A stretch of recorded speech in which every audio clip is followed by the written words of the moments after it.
on a single threat, but out of an abundance of caution. Let me go to Jim, and then I'll come here, John. General, just real quick, you said that they talked about the dynamics on the ground in Ukraine. Have the dynamics changed? What did the ministers tell the secretary about the situation there? Again, Jim, we'll get you a fuller readout here, but what we continue to see on the ground is it remains a tough fight. Russia continues to attempt to take ground, but the Ukrainians have done a good job of holding the line. Again, for context, in the 7 months that we were working to get additional security assistance and supplemental funding for Ukraine, the Russians made an effort to try to push and take Ukrainian territory and really did not accomplish that much in terms of the amount of geography that they were able to take. So what we see now is the Ukrainians, in large part, empowered by the security assistance that's being rushed in, to include ammunition, are now continuing to hold the line. We'll continue to support them in their efforts to defend themselves. They talk about counter offensives. Again, we'll get you a readout, but I'm not going to get into talking about potential future operations or refer you to the Ukrainians to talk about their operations, sir. Thanks, General. I go back to the pier. The Marshall area was full, according to the information that you gave us last week, is almost full, and the WFP said that they already transferred the sensitive aid material that could be ruined under the open air to their depots inside the area somehow. Do you have any latest on the situation there? Because the WFP says that the security condition is not still yet at the level that they want. Have you ever contacted your IDF counterparts about that? The Israeli defense minister was here a week before. So any talks about providing security for this aid to reach the Gazans? Yeah, so a few things there. So first of all, for specifics, I would refer you to the World Food Program and USAID. As I understand it, the World Food Program has begun to take some of that aid out of the marshalling area to onward warehouses and distribution centers. But for the details on that, I'd have to refer you to them. Okay. IDF, do you have any talks with them to provide security for the aid? Well, as you know, we've established a coordination cell that is comprised of humanitarian organizations, IDF, U.S. forces that are managing the pier. And again, as I understand it, World Food Program is also discussing security with the IDF. But ultimately, this is a question for humanitarian organizations to determine of what level of security support do they require and need, recognizing that they are not combatants on the battlefield in the middle of a combat zone attempting to deliver humanitarian assistance. So those conversations are, of course, always ongoing. If your question is whether or not the U.S. is planning to put boots on the ground to provide security, the answer is no. So I'll just leave it there. Ann. Characterize the amount of aid that's sitting in Cyprus, and then also does either Cyprus or the amount of aid in Cyprus or at the end of the pier, does that factor into the decision about whether or not you return it and reattach it? So I would refer you to USAID, since they ultimately manage the amount of incoming and outgoing aid in terms of how much is in Cyprus. And as always, when you take a step back and you look at the big picture here in terms of what is it that the international community is trying to do, it's trying to get aid into Gaza for the people of Gaza. The maritime corridor is one aspect of that. And so lots of different variables, will be considered in terms of how best to get that aid in. Right now, the maritime corridor affords a way to get aid in. So as long as that's useful, that will be something that we continue to look at. And I'll just have to leave it there. So there are plans to reattach the pier as of now? As I mentioned, right now, looking at the weather states, I can't give you a date on when that would occur, but it's something that we're monitoring. So, I'll keep you posted on that. Let me go to the phone here, and I'll come back into the room. Let me go to JJ Green, WTOP. Thanks, General Ryder.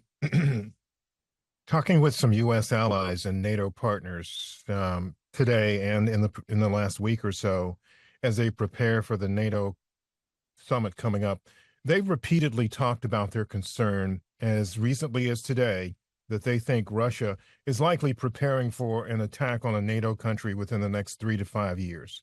So what, if anything, can the Pentagon say about how it views that potential threat? And I know you're not trying to scope out how you're going to deal with possibilities, but how does the Pentagon view Russia's increasingly aggressive acts and possibly plans to deal with this thing if it happens?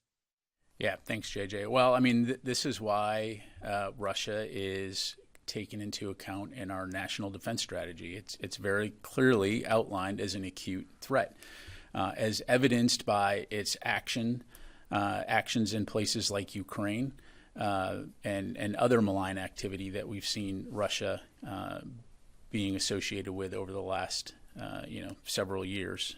So I would refer you to the national defense strategy in terms of the kinds of things that we're doing. But there's also, our relationship with allies and partners around the world to ensure deterrence. The NATO alliance being one of those things. It's a collective defense focused on ensuring that it's very clear that we're going to support one another's security to deter the type of aggression that we're seeing in places like Ukraine. So leave it there. Let me go to Nancy. Thank you. General, in light of the Supreme Court ruling, has the Pentagon assessed that now any order given by the President to U.S. service members is lawful? So, what I would say is always the case with any decision or order. We have legal counsel, lawyers are available throughout the Department of Defense to advise military leaders regarding the legal or prudential impacts of orders, as well as the legal effects and consequences such orders could have. So that's going to enable any leader, regardless of the decision or the order that they're contemplating, to make informed legal and ethical decisions.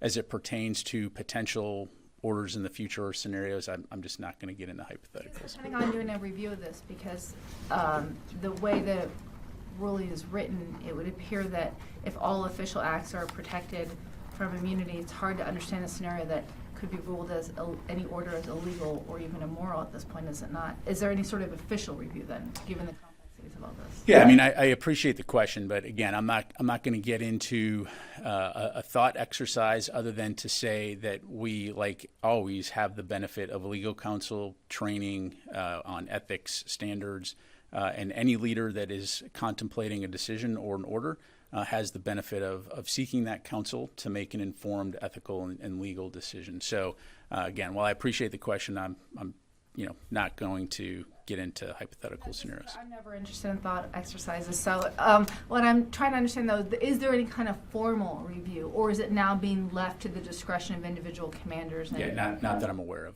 Okay. Natasha. Thanks, General Ryder.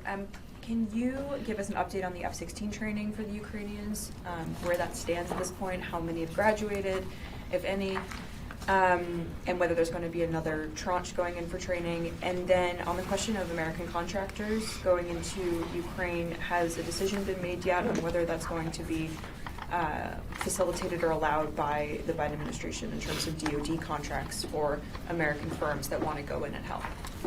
Yeah, on your latter question, Natasha, again, where the press reporting out there, and I'm just not going to comment on internal discussions or proposals that may or may not be under consideration. As it relates to the F-16s, I'm tracking that there's currently over a dozen pilots training on the F-16 in both Denmark and the United States for operational security reasons. I'm not going to be able to get into the specific numbers of pilots at those locations and the training timelines. But as you'll recall, the training is tailored to the pilots, and it will continue to depend on student experience, their English language skills, their flying experience, whether they go through basic flying training or to advanced F-16 fighter training. And so the Air Power Coalition, Capability Coalition that is been put together by the UDCG continues to look at this holistically and take into account Ukraine's needs.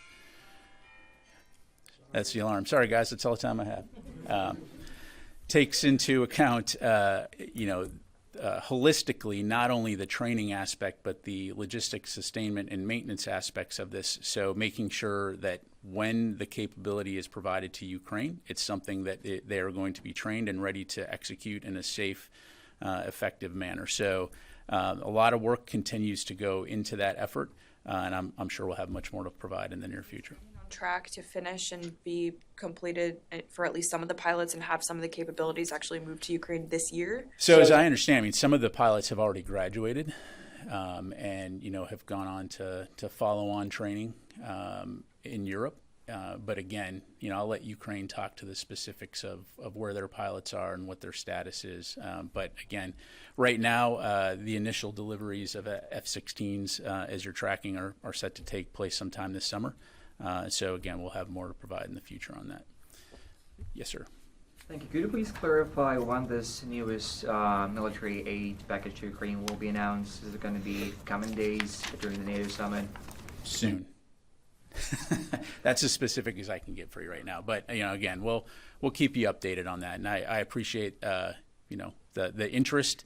We'll definitely get you more details here in the near future. You also spoke about more Patriot interceptors. Should we expect also that U.S. will transfer more Patriot systems to Ukraine in addition to interceptors?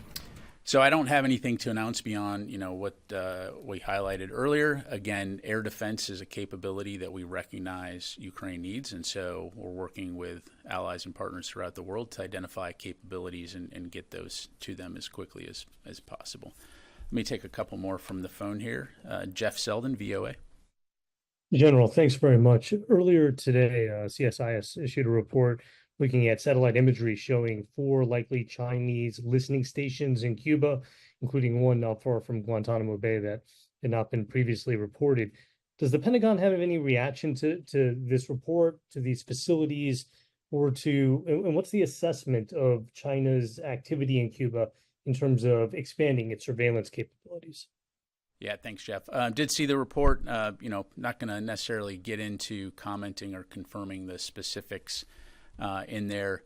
I will say that, as always, we're confident that we can continue to meet our security commitments both here at home and in the region.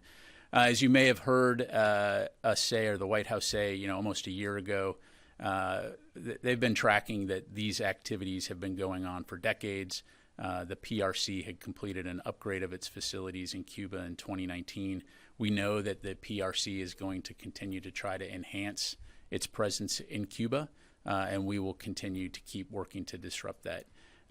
So we're continuing to monitor this closely, taking steps to counter it, but that's all I've got on that, and I will just leave it there, Jeff. Let me go to Jeff Schogel, Task and Purpose. Thank you. According to media reports, 3 U.S. service members in Okinawa have been charged with sexual assault since December. Has the Secretary been briefed on this? Has he spoken with his Japanese counterpart on this? And have these alleged incidents affected the alliance at all? Yeah, thanks, Jeff. So the Secretary is, of course, tracking this closely. I will say that the alleged behavior of those members does not reflect the core values of the U.S. military, nor does it represent the conduct of the overwhelming majority of Japan-based personnel that we have forward deployed. And so we are closely working with the local communities to address their concerns regarding these cases. We are deeply troubled by the severity of the allegations, and we regret the anxiety this has caused. Japan is one of our closest allies, and so we will continue to do everything we can to keep the lines of communication open on this. The respective units are working diligently with local authorities to investigate the allegations thoroughly, while also ensuring due legal process under applicable laws and agreements. So I'll just leave it there. Thanks, Jeff. Come back to the room here. Yes, Janie. Thank you, General. Two questions on North Korea and China. First question, North Korea launched another ballistic missiles into the east coast yesterday, and North Korea claimed that it successfully tested multiple warheads last week. What is the Pentagon's reactions on this? Well, I think you saw that Indo-Pacific Command put out a statement on that again. We continue to highlight the fact that this kind of destabilizing, disruptive behavior is irresponsible. We continue to call on North Korea to return to diplomatic discussions. But in those particular launches, while there was no assessment that it posed a threat to the U.S. Or our allies or partners in the region, is something that we will continue to take seriously. On China, according to the New York Times, that China is purchasing farmland next to U.S. military bases across the United States, and it as a strategic base, monitoring U.S. military unit and using it for intelligence activities. Do you think this is a threat to national security? And what action will the United States take against China? Well, it is something that we continue to closely monitor. As you're probably aware, this is something also that the U.S. government writ large has looked at to include through CFIUS. So I would refer you to Department of Commerce and Treasury for more questions on that. Thank you. General, I have a question for the Italian television. Looking at the NATO summit next week, how's the secretary planning to address the issues that we saw coming out with President Biden and the debate with the counterpart of NATO? What is he planning to do? Because the question might be asked if the president is still capable to take the proper decisions when it comes to the military abroad. Yeah, so I'm kind of reject the notion of the question. If you guys are planning, like a plan or something, like a script or something to say. Yeah, it's a ridiculous question. Secretary Austin will be there supporting President Biden, the President of the United States, at the NATO summit. Just leave it at that. Yes, sir. Going back to Nancy's question, so was there no anticipation or any, preparatory, legal discussions about the ruling that could really complicate troops' ability to defy what they might have previously known as an illegal or immoral order? Again, look, let's not conflate the Supreme Court deliberation and debate about, presidential authorities and the Uniform Code of Military Justice and the access to legal counsel that military leaders have. On any given day, on a variety of topics around the world, any commander or any leader can consult legal counsel to get an assessment on whether or not a decision or an order, regardless of what it is legal, ethical, moral, and appropriate. And that doesn't change. It doesn't change. As I'm sure you can appreciate, in a democracy where laws are written by humans and they're malleable, and there's always going to be a variability to that, which is why you have legal counsel so that you can get advice on that. And so when it comes to the Department of Defense and prosecuting our duties to defend the country throughout the world, we're always going to have the benefit of informed legal counsel to make informed ethical and legal decisions. Yes, Ro, I'll come back to you. Thank you, General. My question is on China and Taiwan. So on Tuesday, Taiwan said China's Coast Guard detained a Taiwanese fishing boat near a Taiwanese island. Do you have a comment on this incident? And also, do you think China has increased their coercive activities towards Taiwan in these days? I don't have a comment on the latter. I'd have to refer you to Taiwan to talk about the status of their fishing vessel. Again, look, broadly speaking, we've been very clear about PRC's aggressive activities in the South China Sea and beyond, and we'll continue to work closely with our allies and partners to address that behavior. Constantine. Thanks.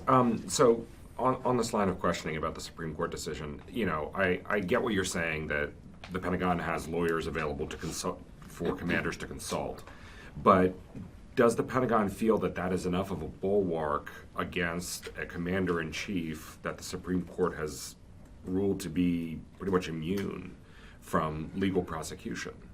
Again, guys, I appreciate the line of questioning. I've provided you my response, and I'm going to leave it at that. Well, I'll try one more time.